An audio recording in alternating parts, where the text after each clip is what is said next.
Hey, it's December 9th and I have not talked at all about the Winter Leagues yet. Time to see what's going on in the 8 major Winter Leagues around the world. Some are nearing the end of the regular season, some haven't even reached the midpoint yet. Those 8 Winter Leagues are LMP in Mexico, Lidom in the Dominican Republic, LBPRC in Puerto Rico, LVBP in Venezuela, LPB in Colombia, ProBase in Panama, LBPN in Nicaragua, and all the way on the other side of the world, the ABL in Australia. No baseball in Cuba this winter. The Cuban Elite League will return in 2025. As always, the Winter League's in with the Champions meeting in the Caribbean Series.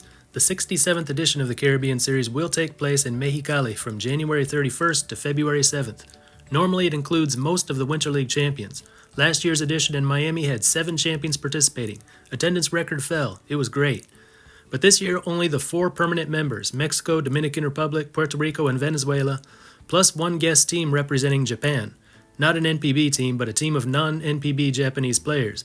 So fewer teams than we're used to seeing, and one of them is geographically out of place. A bit disappointing. But the 4 permanent members are the ones everyone wants to see, so at least they're still there. Let's take a look at each Winter League, see which teams are looking good right now, try to explain why they're looking so good, top performers, and remaining schedule. Naturally, people will ask where they can watch these leagues. Well, the LMP has a paid streaming service. At this point in the season, it wouldn't be worth buying a subscription. Lidom can be seen on MLB TV, so if you've already got that, you can watch Dominican games there.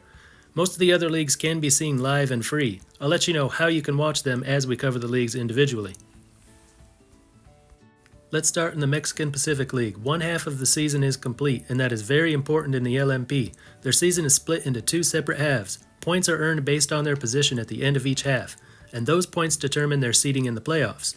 8 of the 10 teams qualify for the playoffs. Right now they are about 15 games into the second half schedule, less than 20 to go. Here's how the first half ended. Tomateros de Culiacan dominated with a record of 25-10.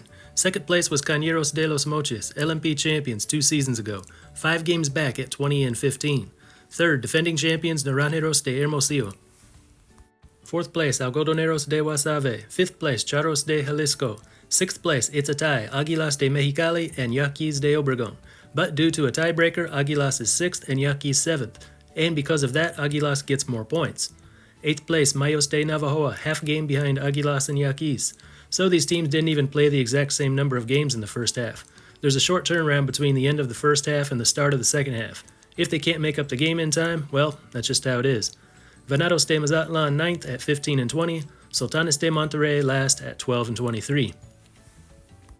And the second half, Naranjeros have taken charge at 13-2, followed by Charros, Cañeros, Algodoneros, Venados, Yaquis, Águilas, Mayos, Tomateros, top team in the first half, tied for last in the second half.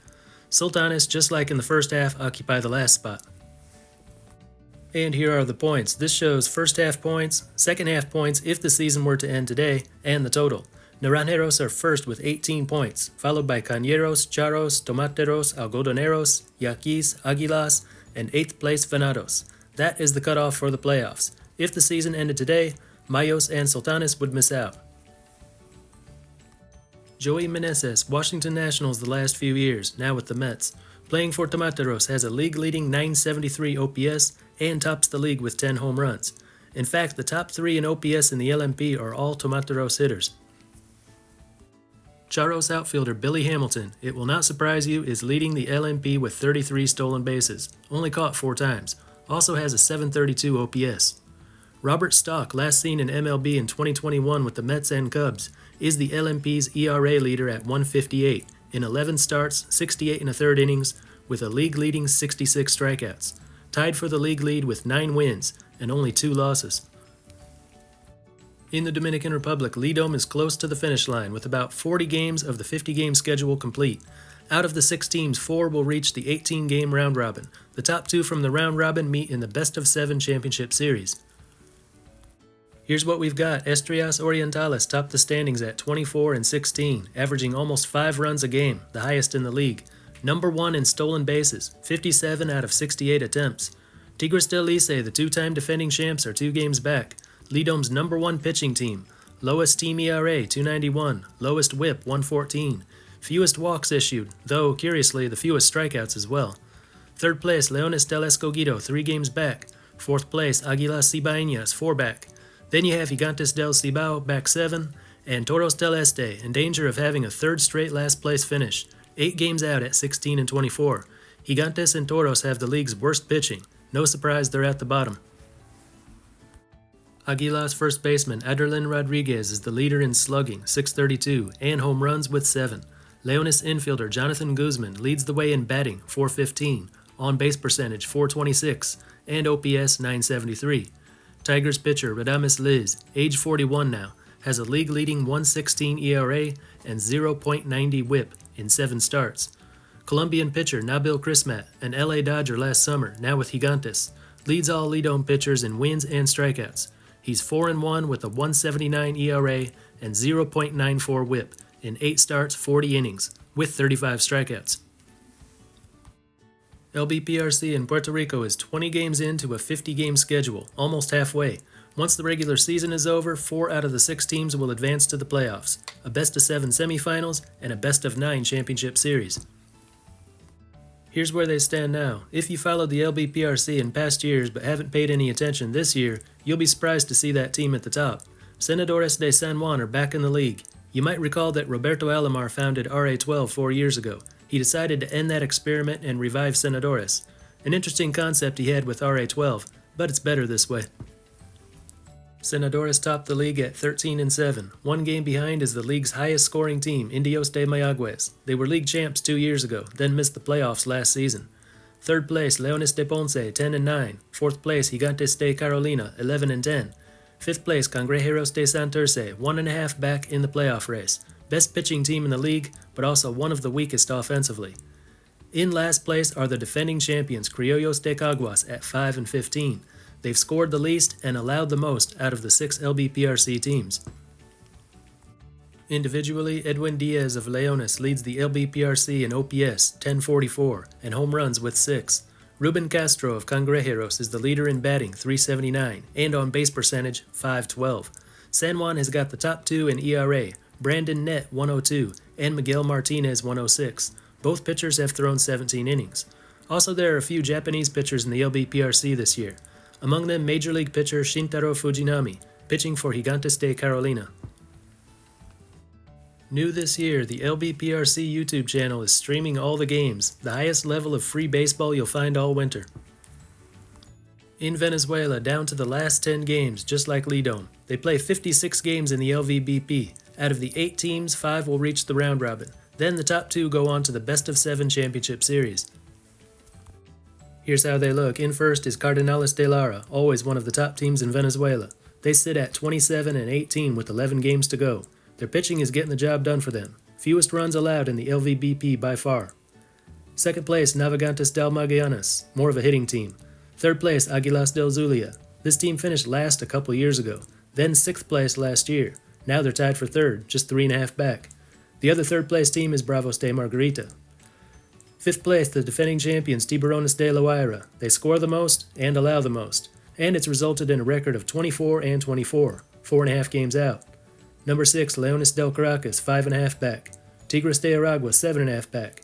And Caribes de Anzoátegui may be headed for a 2nd straight last place finish. Navegantes third baseman Renato Nunez, last seen with the Detroit Tigers a few years ago, leads the league in slugging, 730, OPS 1146, and home runs 18. That's 5 more homers than the next guy on the list. Tigers outfielder Lorenzo Cedrola leads the league in batting, 408, and on base percentage, 469. Navegantes pitcher Junior Guerra, last pitched in MLB for the Angels 3 years ago, leads the LVBP in innings, wins, ERA, and strikeouts. 10 starts, 60 innings, 42 strikeouts, ERA 195, and a record of 8-1. Looks like there's no more free baseball from Venezuela. Águilas del Zulia was the one team that streamed games live on YouTube, but I just checked and they no longer do. So now you have to go through the league's streaming service. That costs a little money and wouldn't make any sense this late in the season.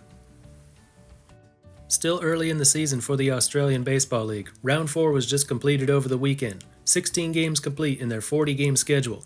So after their 4-game series this weekend, they'll be at mid-season. 4 of the 6 teams make it to the playoffs. The playoffs are a best-of-3 semifinals and a best-of-3 championship series. 2 weekends and they're done. Here's how they look now. These standings would look a lot more familiar if they were inverted. Sydney Blue Sox, coming off back-to-back last-place finishes, are leading the way at 11-4. They are the highest-scoring team in the ABL, averaging 5 runs per game, and pitching is by far the ABL's strongest, a .283 team ERA, more than a full point better than Canberra, the team with the second-best ERA. Melbourne Aces are second at 8-6. Defending champion Adelaide Giants and the Canberra Cavalry are tied for third at 8-8. Canberra ended last year in 5th place and missed the playoffs. Perth Heat, runner-up last season, are second from the bottom at 7-9. Brisbane Bandits, a playoff team last season, are dead last at 4-11. Some of the top players: Canberra catcher Robbie Perkins is the league's OPS leader at 1332 and batting leader at 432. Melbourne first baseman Arturo Disla not far behind at 1223 OPS. He is also the home run leader with 6. Disla is a 24-year-old Texas Rangers prospect. Melbourne pitcher Sean Morimando has a 0.49 ERA in 4 starts, 18 1/3 innings. Morimando pitched for the Marlins a few years ago and in the CPBL the last 3 years.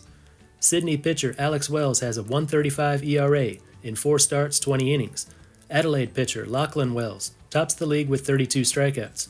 Alex and Lachlan are twin brothers. You can watch the ABL live and absolutely free on their streaming platform Baseball Plus. Easy to set up an account, commentary is in English, still over half the season to go.